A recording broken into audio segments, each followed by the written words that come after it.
Well, we stopped to pee, and we are on some parkway. I don't remember what it's called. Sorry. It's all in the Monongahela forest, and this is just an overlook stop. And there's nobody on this road. Well, a couple people, but we haven't seen we've seen 2 cars. And this area must have been hit by the storm. We got out of North Carolina without any damage or anything in our area. It was pretty clean, lot of rain and stuff, but I didn't know that they got this in West Virginia. We are in the middle of West Virginia, and I guess they got a bit of wind and rain and everything too, because they lost a lot of trees. This is a beautiful area. You can see, let me zoom in. I have to remember you don't see what I see, but the leaves are turning. Look at the beautiful colors. Get that pine tree out of the way. But the reds, the golds, greens are coming out. There's some more over here. And we got to go up this road over here. The car is not enjoying these roads today. We've done this road, not this road, but we've done this area a couple of times, and we've always done all right, but this time we're not doing too well.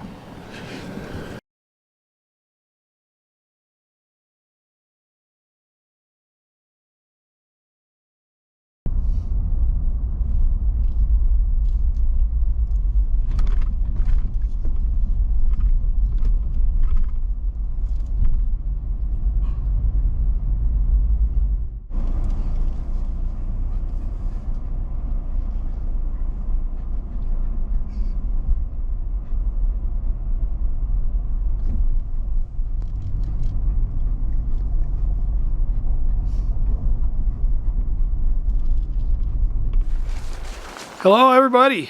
It stopped raining for a minute, and the camera is amplifying the light, so it looks like we've got a nice picture, but it's about 6:30, so it's getting dark fast. But we are at a Forest Service campsite in West Virginia called Creek Campground. T as in T-E-A, Creek Campground. And a viewer suggested this maybe 2 years ago. And this is a really nice place. It's a little weird right at the moment because it's raining like crazy, or it was raining like crazy. And everything's kind of overblown with water. It's not flooding. It's got all these signs everywhere that says flood zone. You know, be careful. Don't get flooded. Don't cross the bridge if there's water on top of it. Which is the bridge right at the moment is right at the water. It's one of those, you know, drive across concrete bridges that I don't like at all. They just make me nervous. And on the Forest Service webpage, on the alerts, it said that this campground was closed so they could build a new bridge. And obviously it's not closed. There's other people in it, and I just put my $5 in it. For the old people's cost is $5, and the regular cost is $10. It's totally primitive. There's no hookups or anything. They've got a water pump for potable water, and it seems to be pretty good water. I tasted it. It's pretty good. I'll run the video on the campground and show you some of the sites. There's the site that we're on, or the loop that we're on, is kind of up above the river quite a bit. Not like 100 feet, but like 15 or 20 feet. The other loop, which isn't really a loop, it's just a road along the river, is right next to the river. And that looks like it definitely has some flood potential if the river really rises. But it's a real nice, the sites are pretty big. Some of the sites are short, but I probably could get my camper on there pretty easy. You can easily get an A-liner and a car on there. But they're wide, so like I've got the car here parked side of the wolf pup so that I can, if he wants to hang out in the car, I can keep an eye on him from the windows in the wolf pup. We came in on a scenic byway. It's called the Highland Scenic Drive, I believe, and it's a real nice road. It's kind of like the Blue Ridge Parkway, only it just goes, I don't know what it is, maybe 35 miles around this part of the mountains, but it's way up in the air, and you got good there's a lot of hiking trails that come out of this campground into the wilderness area.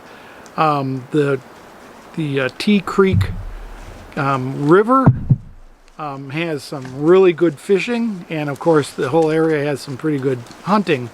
But as you can see, we kind of set up in the rain, so we immediately put out the awning. The awning seems to be working real well. He wants to show you his stick. He found his stick already. This is a big one, and he's very proud of it. He's been knocking the... But anyways, we're gonna settle in and get dinner. I think we're just gonna have sandwiches for dinner.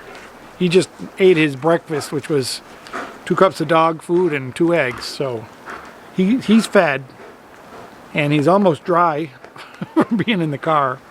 So we're gonna get dinner, and we'll be back in a minute and take you for a hike and show around the area.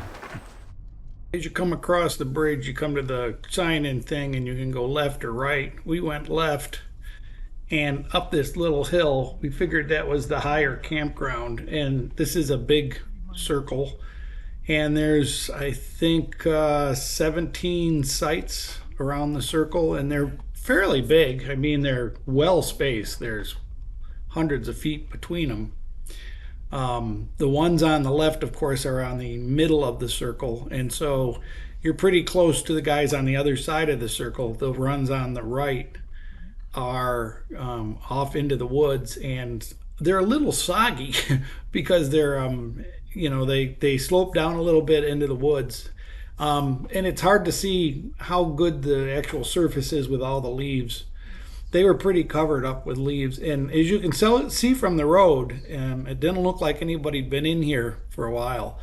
And this is I think we're here Thursday, so it's the weekend. Friday filled up. Now we're going over to the other side. This is if I had gone right going in, and this road was a little more used and a lot bumpier and potholed, and these sites are right along the Tea Creek River. There's 2 rivers here. Tea Creek comes down and joins into the Williams River, which is really a big, nice river.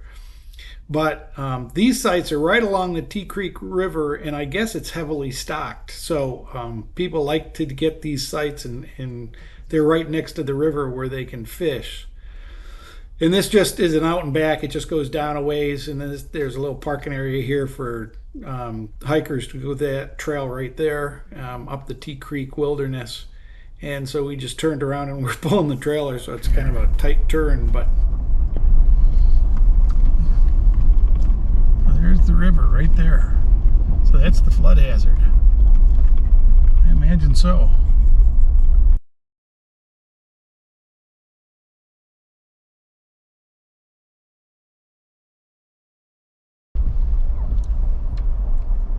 Day Run Campground. Let's check it out. Seems to be open. Says it's an area that may flood. Looks about the same as ours.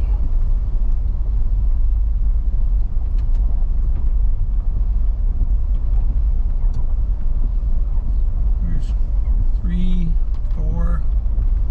A little close. Nice deep though. 5 on the right, 6 on the left, 7 on the left. A little higher on the ground.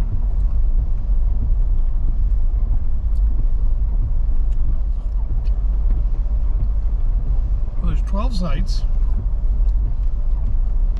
Big bathroom.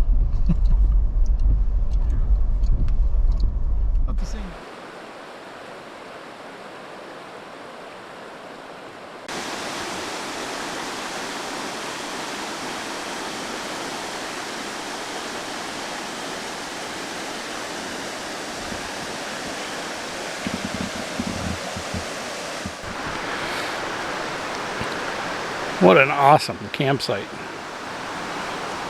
It even comes with a firewood collecting dog. Right side of the river.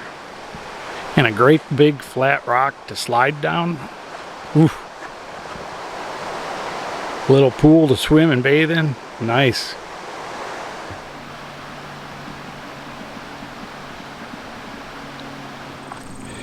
You know, as much as I like to camp, I really like to explore. And in exploring this area,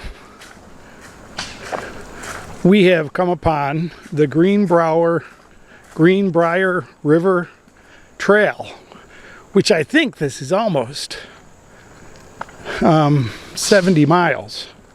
We have been here before, down in White Sulphur Springs, but this is just an awesome bike trail. And one of the things I did this year is I actually got my bike on the car, and bikers come down this trail. This is a paved trail. It goes through tunnels, it goes through around the river. It's a pretty nice trail. We can't really spend too much time on it because I got a carton of milk in the car. We may come down later and bike it. I don't know how well you can see this, but that's Interstate 64 at the bottom. And it follows the Greenbrier River all the way north. And we are way up at the top. We are right there at Marlington, where the river takes a right, goes way away from any road. We drove a road about 20 miles trying to get to the river. Then we found out it's this road way up here at the top that follows the river for 100 miles. But that's the whole river route, and it's pretty cool. Sorry, I'm leaning over because it's way up in the air. But the Cass Scenic Railroad is the beginning of the trail, all the way down to the White Sulphur Springs area in Greenbrier.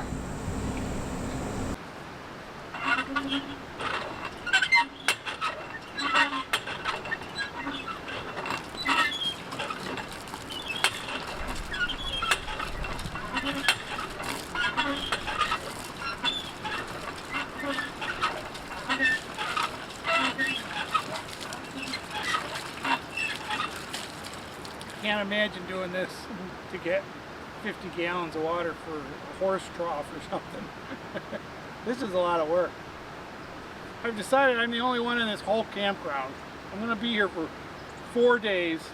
And what the heck, I might as well take a bath. Cranberry Mountain Nature Center.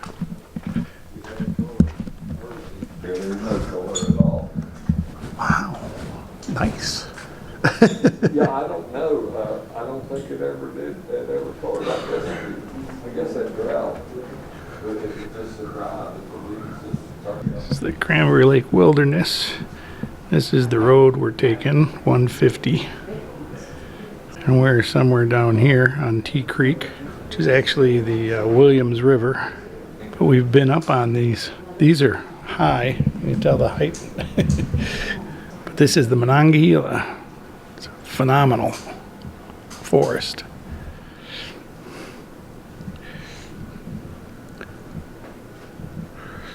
Oh, somebody did a lot of work there.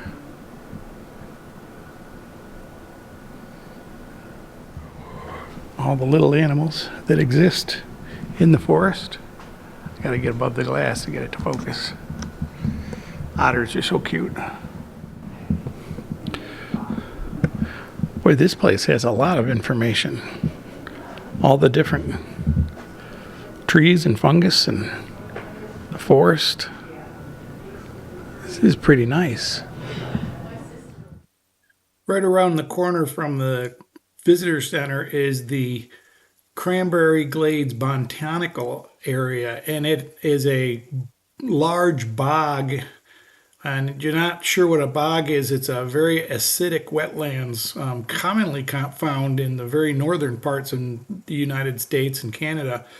The ground in a bog is very spongy and is usually very thick peat moss.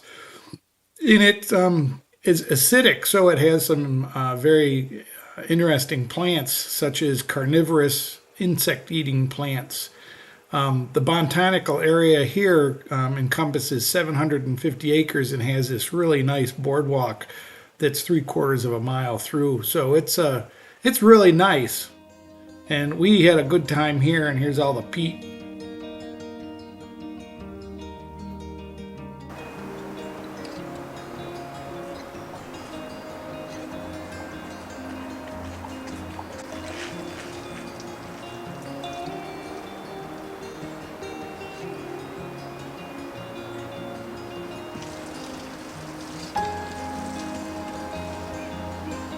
Love them.